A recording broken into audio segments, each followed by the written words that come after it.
Selamat malam Pak Teddy. Selamat malam, Bu Hilda. Selamat malam, Bapak Ibu semuanya, Pak Safrianto, ya, Bapak-bapak, Pak Ahmad Khalil, dan jajaran pimpinan Politeknik Medan, Bapak Iqbal, Ibu Rini, Bu Nurlinda, dan adik-adik yang kami cintai. Suara saya bisa kedengaran, Pak ya? Kedengaran Pak, kedengaran. Oke, baik. Saya tanya dikit Uh, nih Pak. Saya Hah? tadi lupa nih, saya tanya dulu nih, PT DSAW ini bergerak di bidang apa ya Pak ya? Saya tadi Oh, lupa tanyain Pak Safrianto. hmm. Baik-baik. DSAW sebenarnya itu kepanjangannya adalah Dwi Sumber Arca Waja. Ya, kami Oke. itu grup dari Citra Mas Group ya, grup Citra Mas di Kabil ya, di mana bisnis kami adalah pembuatan pipa. Jadi large steel pipes manufacturing ya, untuk tubular sama pipeline gitu loh. Jadi memang kalau Bapak Ibu melihat begitu ya, eh, penggunaan produk kami itu memang di spesifik kepada eh, bidang oil and gas ya. Dalam hal ini ada dua kegunaan dari produk kami. Yang pertama untuk structural itu kalau Bapak Ibu semuanya melihat apa namanya rig ya, rig untuk pengeboran minyak di laut itu dia punya kaki-kaki yang kami panggil jet lag itu yang tenggelam di laut itu di mana di atasnya ada modul nanti kan ada modul pengeboran tadi. Nah, kakinya itu kami support di situ, Bu.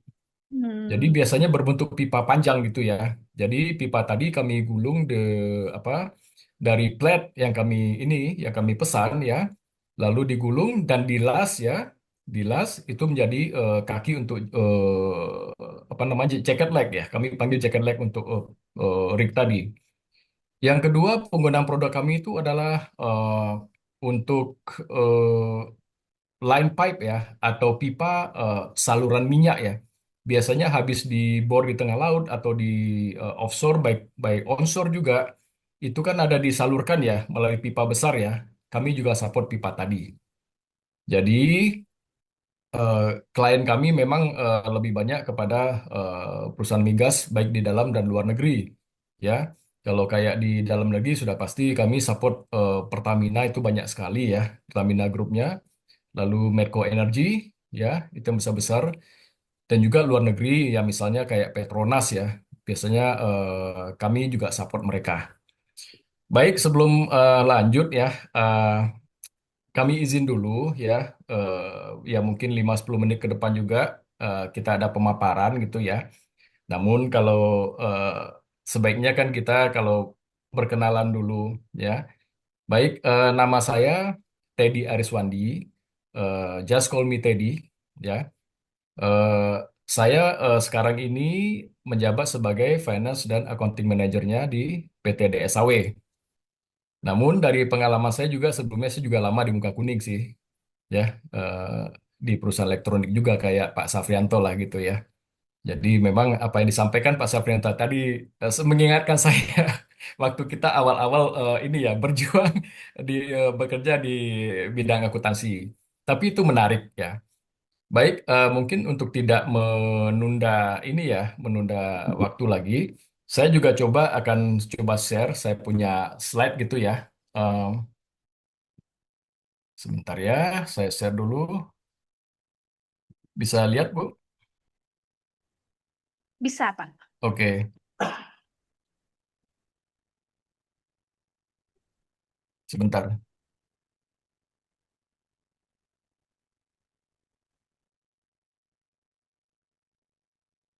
Gerak dia, sebentar. Oke. Baik.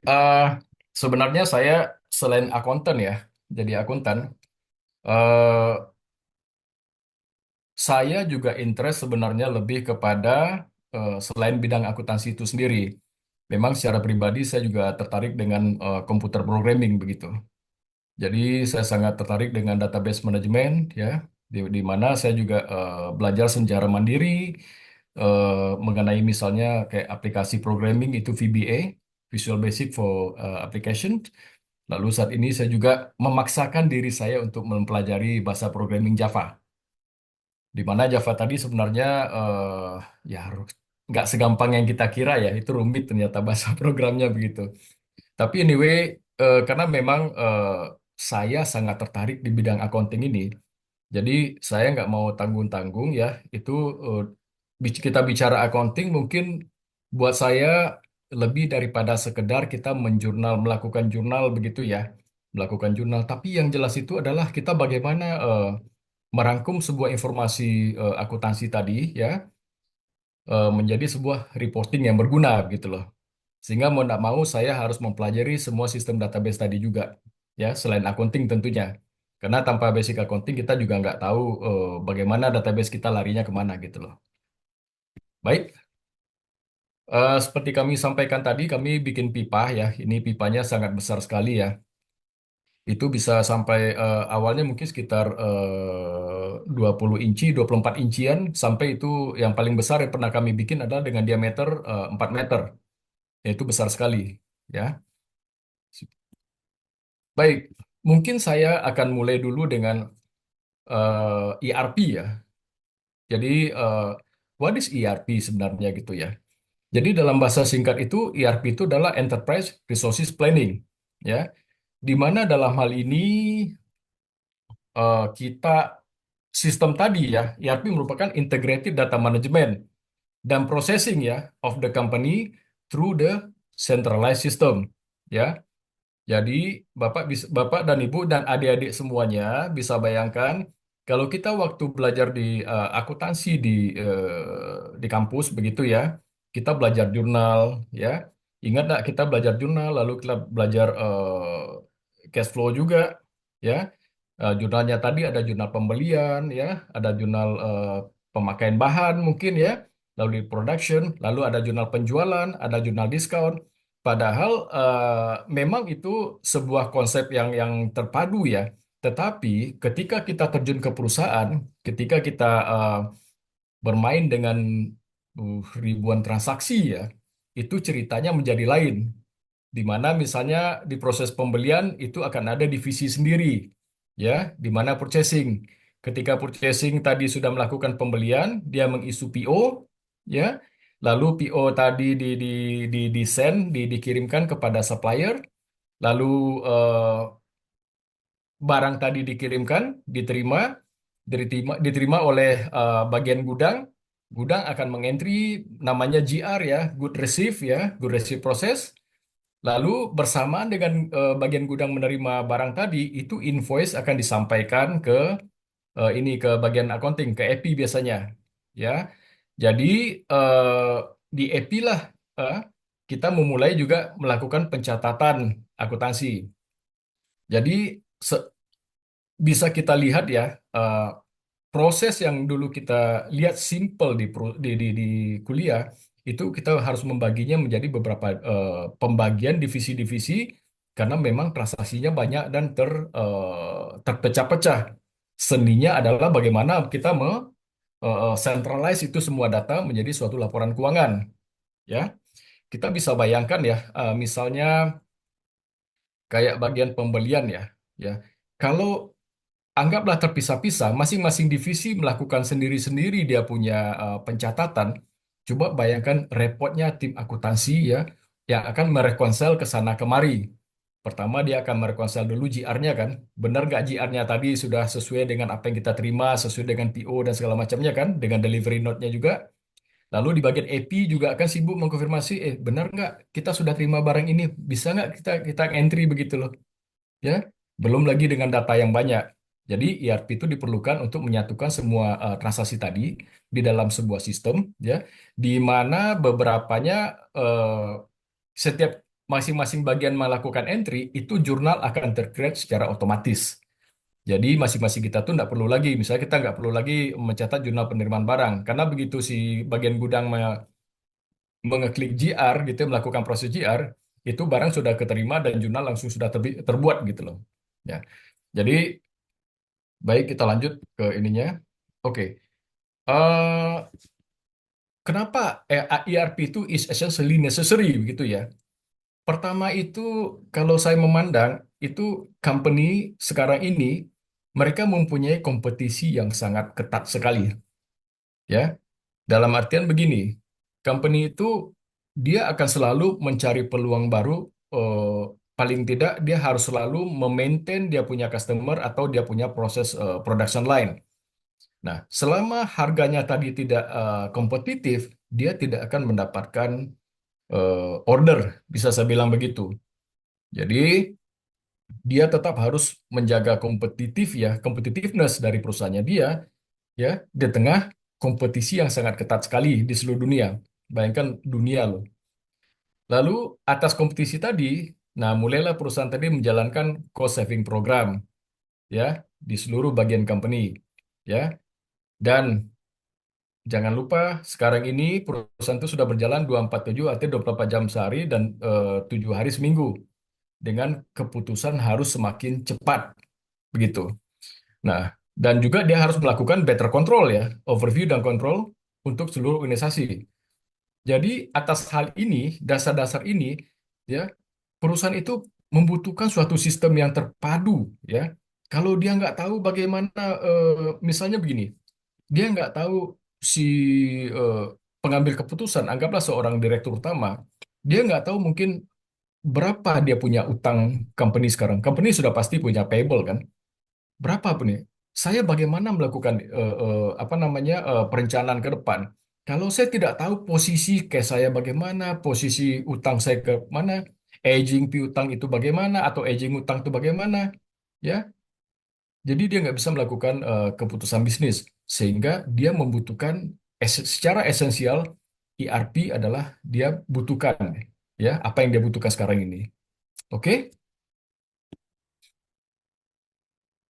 Lalu apa yang di benefit dari sebuah ERP systems ya? Pertama sudah jelas akurasi ya.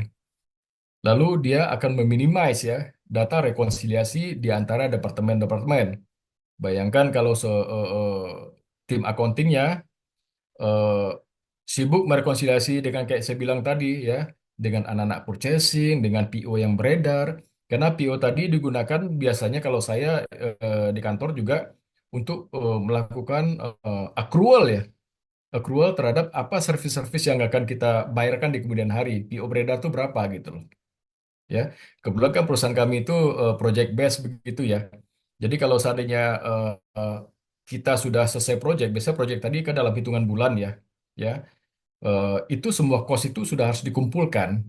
Ya, nggak mungkin project sudah selesai nanti mereka datang lagi ya dengan berbagai macam invoice ke kita sehingga menjadi late invoice. Secara pembebanan ke perusahaan juga nggak ini ya, nggak benar karena cut off-nya sudah nggak apa namanya nggak masuk dalam time frame-nya. Itu dulu pernah menjadi permasalahan ya di awal-awal kita punya karir, saya punya karir. Jadi memang kebingungan jadinya karena ini adalah kita masuk ada beberapa invoice yang belakangan masuk begitu loh. Nah, ini mau dibebankan ke project mana? Kita bebankan ke project berjalan nggak fair kan karena dia milik milik project yang sebelumnya. Sementara project sebelumnya kita sudah laporkan kepada manajemen hasil PNL-nya juga gitu by project. Nah, ini ya sangat diperlukan ERP ya benefitnya di situ. Lalu yang kedua adalah fast and real time ya. Di mana kalau kita bikin sistem ERP ya, setiap transaksi yang dilakukan oleh masing-masing departemen itu akan langsung terrefleksi ya ke dalam suatu sistem database yang besar. Artinya begini, eh, setiap transaksi tadi anggaplah kita pengen melakukan pengecekan terhadap balance sheet atau neraca gitu loh. Nah, neraca tadi sudah pasti setiap setiap saat kita bisa akses. Ya, saya tahu juga ERP yang bagus sekarang juga sudah ada dengan lewat mobile application ya, di mana mereka apa item-item penting, feature-feature penting ya untuk manajemen itu mereka sudah tampilkan di aplikasi sehingga setiap saat manajemen bisa ngecek kondisi perusahaannya dia ya. Lalu minimizing ya, meminimalisir transaksi error ya, kesalahan-kesalahan error karena kalau seperti misalnya di SAP ya, sebelumnya saya pernah menjadi user SAP juga, Vico ya, mungkin bapak-bapak, ibu-ibu sudah ada yang tahu semua, ada adik-adik ya. Vico itu adalah modul untuk SAP ya khusus untuk financial dan controlling begitu loh. Nah, di situ eh, kita bisa meminimalisir error ya, karena transaksi tadi setiap yang kita enter itu sudah pasti melalui pengecekan ya.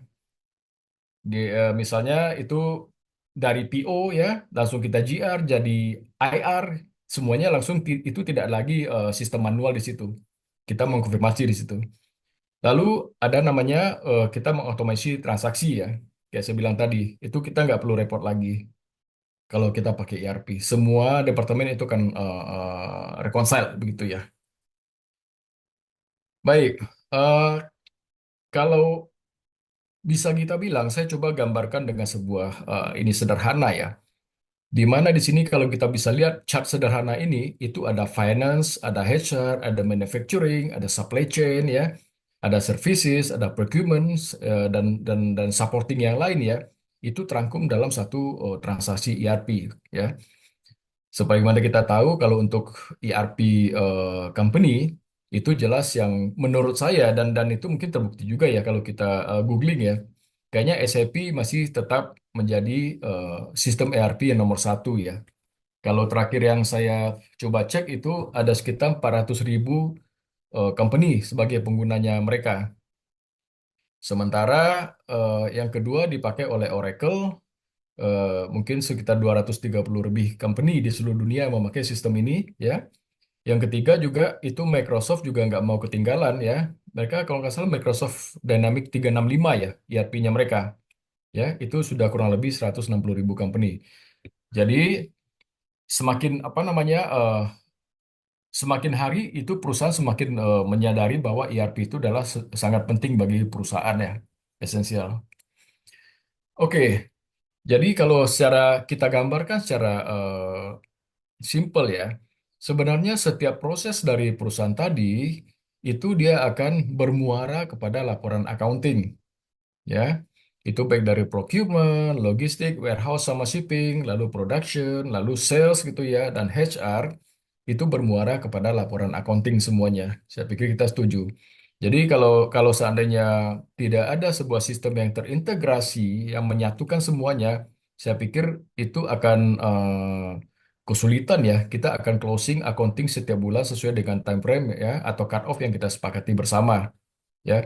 Kalau seandainya Bapak, Ibu, dan adik-adik semua nanti berkesempatan ya, kita bekerja misalnya di perusahaan asing ya, itu laporannya tuh bertingkat ya. Anggaplah dulu, kebetulan kalau DSAW sekarang, itu dia hanya di Batam aja, itu nggak punya cabang dimanapun ya, hanya di Batam.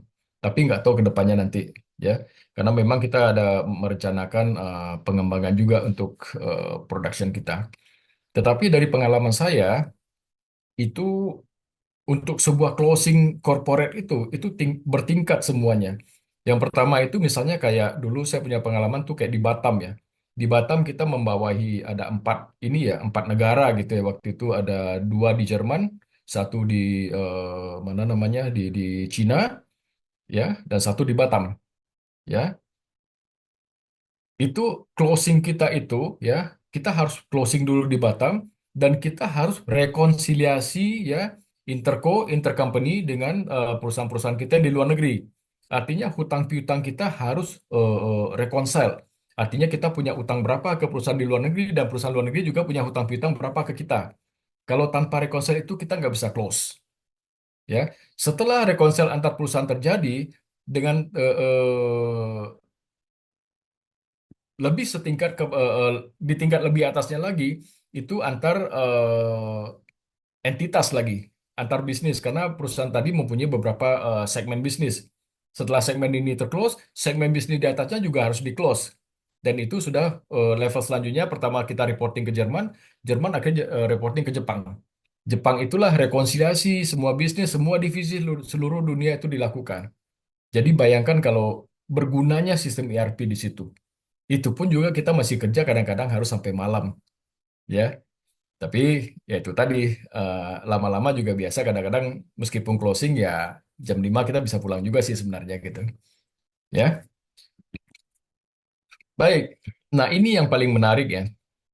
How to prepare graduates to be ERP ready kan begitu jadinya. Bagaimana kita mencetak-cetak adik-adik kita ini ya, generasi selanjutnya ini menjadi ERP ready, artinya mereka aware dengan ERP. Yang pertama saya harus bilang ya, adik-adik semuanya harus menguasai accounting. Itu tidak ada kompromi di situ. Saya harus bilang. Kenapa? Karena kadang-kadang ya ini pengalaman saya. Pengalaman saya itu kalau kita interview kandidat, ya biasanya saya akan eh, bertanya gitu ya. Saya akan menghilangkan dulu embel-embelnya dia tamatan mana, ya, atau dia punya skill apa, ya. Saya pengen mastering accountingnya bagaimana gitu loh. Saya biasanya kadang-kadang saya agak kecewa. Ini jujur aja kalau saya ini ya menginterview orang, saya tanya, Anda bisa accounting nggak? Saya paling apa namanya ngedrop biasanya kalau mereka bilang bisa Pak, oke, bisa dikit katanya. Waduh, saya bilang saya nggak melihat nih kalau accounting ngerti dikit ini bagaimana ceritanya ini kan? Nggak masuk di akal di saya karena accounting tadi kan dari jurnal begitu ya. Lalu jurnal posting buku besar, lalu TB kan, lalu habis itu ke laporan keuangan. Kan itu satu proses yang kompleks kan, yang bersambung semuanya. Kalau dia tidak mengerti accounting, bagaimana dia cetak jurnal? Ya, bagaimana dia mengentry jurnal tadi? Ya, Bapak Ibu bayangkan ya sama adik-adik semuanya ya. Kita taruh di accounting itu ya. Ini bukan posisi main-main ya. Itu bisa miliaran, ratusan miliar mungkin ya. Itu perusahaan mempercayakan kita pencatatan atas keuangannya mereka dengan duit segitu banyak loh. Apakah bisa kita bayangkan misalnya kalau suatu posisi kita bilang, kamu bisa accounting nggak? Bisanya dikit. Kan saya langsung deg-degan saya. Gimana saya bisa mempercayakan ini tim saya bisanya dikit kan gitu jadinya. Nah, ini kan berbahaya begitu loh. Ini eh, tidak bisa dipungkiri ya. Untuk adik-adik, mungkin tips dari saya. Accounting itu kan sebenarnya banyak, tidak banyak sebenarnya ya. Tidak banyak. Cukup kuasai. Kalau di saya ya, setelah saya ini ya, dari pengalaman tentunya, cukup kita kuasai balance sheet itu saldo normalnya di mana. Ya, kapan dia debit, kapan dia kredit. Kan gitu jadinya. Lalu P&L itu kapan dia debit, kapan kredit. Saya pikir itu aja. Laporan kas nanti sama laporan apa namanya perubahan modal ya. Ya itu kan diambil dari balance sheet semuanya. Iya kan, baik itu ada metode langsung atau tidak langsung ya, itu dari balance sheet semuanya. Itu kan dari eh, apa eh, eh, diferensial dari balance sheet ya antar periode begitu ya. Tetapi yang dua reporting itu kita harus kuasai. Biasanya saya juga saya suka diskusi cepat sama staf di kantor gitu ya. Jadi saya nggak bilang sama mereka kalau mereka masih berpikir penambahan kas itu di debit apa kredit ya, itu nggak masuk dalam hitung kita karena kadang-kadang kita perlu ini cepat gitu loh. Diskusi cepat. Kadang pas closing itu saya cuma bilang oke, coba ini kamu masukin ini ke accrued accrued mungkin ke apa ya ke biaya-biaya yang belum kita bayar mungkin begitu ya. Oke, coba kamu lakukan accrued sama kreditnya langsung accrued. Saya cepat aja diskusi begitu ya. Dan mereka harus cepat mengerti. Lalu mungkin oke, saya bilang, ini accrual ini dibebankan aja langsung bagi 12 bulan, saya bilang gitu kan. Mereka harus cepat mengerti. Bayangkan kalau kalau adik-adik misalnya ada staf baru misalnya begitu ya. Dia tidak apa namanya, tidak masih berpikir ya. Kalau penambahan kas itu di mana sih? Penambahan ini di mana sih begitu ya? Nah, itu mungkin agak repot di situ. Ya, jadi yang kedua adalah memang kita harus mengerti dengan konsep dari integrated department di organisasi begitu ya. Kita harus paham bagaimana flow-nya permintaan barang tadi ya, permintaan barang tadi dari user ya, di convert ke PO, lalu dilakukan GR, lalu IR, lalu financial statement begitu ya, lalu melakukan pembayaran setelah itu kita harus mengerti ya. Termasuk juga ya kita mengerti dengan information flow di organisasi. Oke. Lalu tips for successful accounting candidates menurut saya ya itu memang dia harus having strong sense of accounting ya. Jadi pada saat wawancara nantinya balance sheet dan P&L itu dan konsep-konsep accounting itu sudah ter ini ya, sudah ter apa namanya? Terintegrasi dalam pikirannya begitu. Sehingga kita kita ketika kita acak ya pertanyaan menjadi P&L atau balance sheet begitu ya, mereka langsung cepat merespon begitu loh. Ya.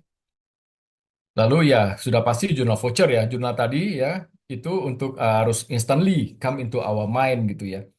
Karena karena memang kalau seandainya accountingnya di sudah sense-nya sudah sangat kuat, itu jurnal tadi menurut aja gitu. Jadi jurnal jangan dihafal tapi dipahami. Ini dua hal berbeda loh.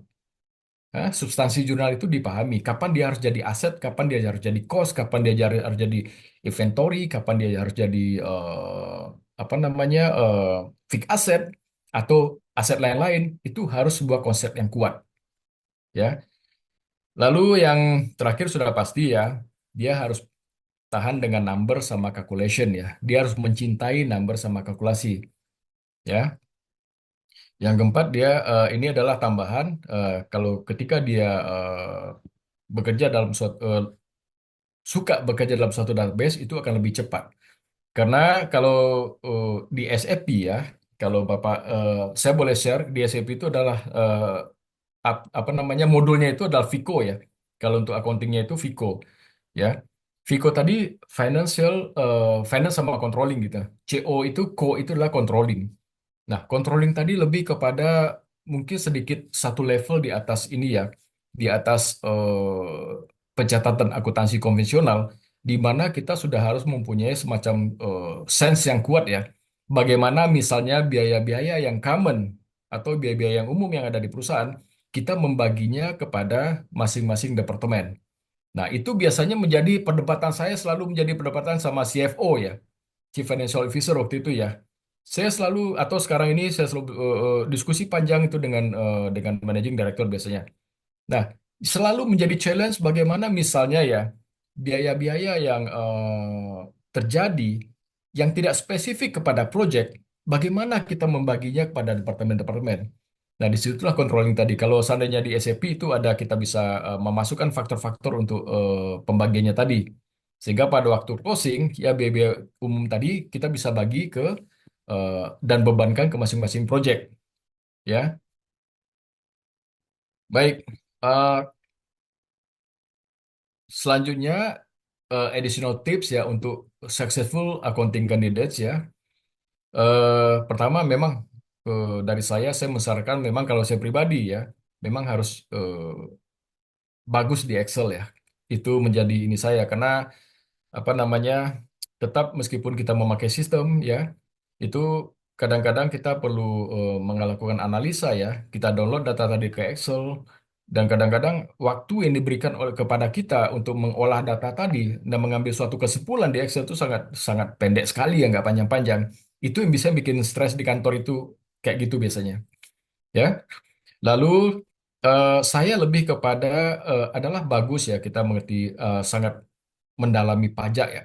Tapi saya garis tebalkan di sini, garis bawahi di sini ya kita harus mengerti konsep ya teks ya kita harus konsep itu paham bagaimana tentang PPN ya PPN lalu bagaimana pahamnya tentang sebuah withholding tax atau tax yang dipotong dipungut dipotong bagaimana kapan itu terjadi ya itu seharus kita pahami ya. Saya tahu memang untuk adik-adik untuk tahap pertama memang Anda harus memecah breaking ice dulu ya, memecah ice dulu. Anda harus membaca buku tebal-tebal itu harus. Tak boleh malas, tak boleh apa kalau kalau apa kalau malas kita nggak akan dapat itu aja.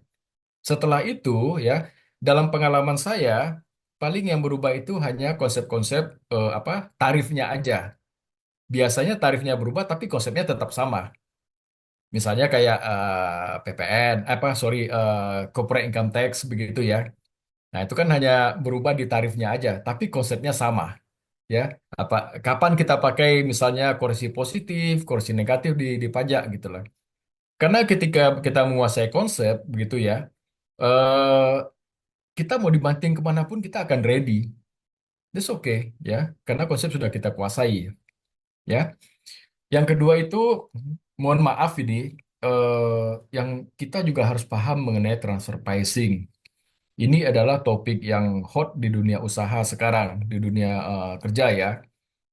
Apa itu transfer pricing ya? Jadi memang saya harus akui ya, mungkin waktu kita kuliah dulu, topik ini juga nggak terlalu banyak dibahas ya, transfer pricing ya. Padahal itu menjadi salah satu komponen yang paling penting di ini ya, di dunia kerja ya. Transfer pricing ya, mungkin bisa dicari lebih lebih ininya ya, lebih detailnya nanti di googling juga bisa. Tapi yang jelas transfer pricing itu mengenai kewajaran transaksi suatu perusahaan ya. Apakah transaksi yang kita lakukan terutama dengan intercompany ya, itu sudah melalui sebuah konsep Amleng Principle. Artinya penerapan tarif-tarif bisnis dengan anak-anak perusahaan itu sudah sama dengan tarif apabila kita melakukannya dengan perusahaan lain selain anak perusahaan atau selain affiliated company. Nah, biasanya kan orang banyak gini. Dulu kan sering itu biasanya mereka pengen melakukan semacam profit shifting gitu ya. Misalnya perusahaan yang banyak terafiliasi dengan perusahaan luar negeri, mereka bikin mungkin perusahaan Indonesia merugi, ya. Lalu profit tadi mereka pindahkan ke negara-negara yang tax haven, yang pajaknya rendah gitu loh. Karena pajak mungkin mungkin mereka mengira pajak di sini besar dan mereka cari di negara lain gitu yang pajaknya rendah. Nah, untuk pajak yang besar negara besar tadi, mereka bikin revenue-nya sedikit ya, atau marginnya sedikit dengan harapan pajaknya kecil, ya. Pajak tadi mereka pindahkan ke itu ya, melalui harga jual beli antar company, ya. Mereka pindahkan ke negara lain. Nah, itu tentu merugikan negara kita, ya. Nah, tetapi ya, eh, dengan memahami konsep transfer pricing ini ya, kita bisa bagaimana pricing ya, jual beli atau bisnis yang wajar dengan interco kita di luar negeri. Oke. Eh, saya pikir sekian dari ini saya. Cuman perlu saya tambahin lagi, mungkin untuk Bapak Ibu dosen. Selain itu, mungkin yang perlu diperdalami lagi dari saya adalah masalah International Tax Treaty. Ya, di sini misalnya untuk perusahaan-perusahaan yang melakukan transaksi internasional ya, terutama tax treaty itu di masalah pemakaian jasa ya. Karena kita ada apa namanya, untuk setiap jasa yang kita bayarkan, kita ada potong ke mereka kan. Nah, apa syarat-syaratnya sehingga negara tadi ya kadang-kadang mereka kan nggak mau ya kita potong withholding tax mereka ya. Nah, itu kan diatur misalnya kalau kita perusahaan di luar negeri bisa menyediakan Digiform gitu ya, mungkin Bapak Ibu sudah tahu. Nah, itu dia akan dapat special tax dan bukan 20% ya misal begitu. Nah, hal-hal tadi kadang-kadang PR kita di luar negeri, mereka pengen teksnya itu mungkin dipotong terbesar di Indonesia gitu loh. Nah, artinya secara legal dan baik kita bisa kasih tahu, kamu harus menyediakan misalnya dokumen digiti ya yang ditandatangani oleh otoritas keuangan di sana ya, bahwa memang kamu adalah warga negara atau perusahaan tadi berdomisili di suatu negara sehingga bisa menikmati sebuah teks khusus. Misalnya kalau anggaplah Indonesia dengan Singapura misalnya. Ketika kita memakai jasa mereka, ketika kita melakukan pembayaran, kita harus tahan uang mereka itu ya, harus potong uang mereka sebanyak 20%. Itu kan PPh pasal 26 jadinya, ya kan? Nah, kadang-kadang mereka nggak mau. Kenapa? Itu kan potong. Kenapa Anda potong uang saya segitu? Nah, kita bisa sarankan Bapak harus menyediakan Digiform. Nanti antara Indonesia sama Singapura ketika ada Digiform itu teksnya 0% gitu loh. Ya, seperti itulah kurang lebih. Jadi mungkin itulah poin-poin saya yang bisa saya sampaikan. Sorry mungkin agak kepanjangan ya. Kalau ini topik menarik ya, ERP sama accounting ini topik menarik sekali ya. Buat saya biasanya saya kalau bercerita ini bisa panjang sekali ya. Mungkin untuk saat ini segitu aja dulu ya. Mungkin nanti kalau ada tanya jawab silakan. Ya, mungkin ada Terima bisa kasih tanya Pak jawab. Teddy. Ya, Ya, sama-sama. sebelum sebelum nanti ke narasumber yang ketiga, ketua ketua jurusan akuntansi, saya mau coba tanya dulu nih Pak Teddy. Boleh ya? Satu aja ya, Pak. Boleh lah. Dengan segala penjelasan tadi, saya mau hubungkan untuk kampus nih, Pak. Kampus kami tercinta nih, Hmm. Politeknik Medan. Eh, Jika kampus ingin mengajarkan ERP tadi, menurut Bapak, jenis ERP apa yang cocok untuk kampus saat ini dengan dunia industri yang terus harus berkembang, dengan ERP yang harus terus digunakan, dan modul mana yang paling penting untuk dikenalkan terlebih dahulu ke mahasiswa-mahasiswa? Makasih, Pak Teddy. Ya, Bu, saya lebih cenderung kepada ini. Saya bilang ajarkan konsepnya. Karena saya pernah menjadi user dari SAP. Saya juga pernah menjadi apa namanya Oracle. Dua-duanya itu kurang lebih sama. Pada prinsipnya mereka mengautomasi proses. Itu aja poin-poinnya, ya. Mengotomasi proses sehingga tidak perlu apa namanya tidak perlu banyak rekonsiliasi dan banyak pencatatan sendiri. Misalnya, ya, waktu kita melakukan GR begitu ya. GR itulah Goods Received Notes ya, GRN ya. Melakukan proses penerimaan barang. Itu antara SAP sama Oracle itu sama, ya. Jadi eh, pada prinsipnya saya tidak bisa ini ya membilang mana suatu bagus, mana yang nggak bagus. Intinya sama. Tetapi memang dari pengalaman sebelumnya ya, SAP itu saya pikir paling banyak ya dipakai di seluruh dunia ya untuk perusahaan besar ya. Itu buktinya Pak Sefrianto pakai SAP tadi kan sama Bu Hilda kan. Nah, itu paling besar menurut saya. Memang dia ini ya. Dan memang saya pribadi lebih convenience ya menggunakan SAP ya. Dan ada baiknya juga ya. Saya melihat ada beberapa kampus ya, mereka memasukkan kurikulum pengenalan SAP Vico ya. Kayak saya bilang tadi Vico di kampusnya mereka.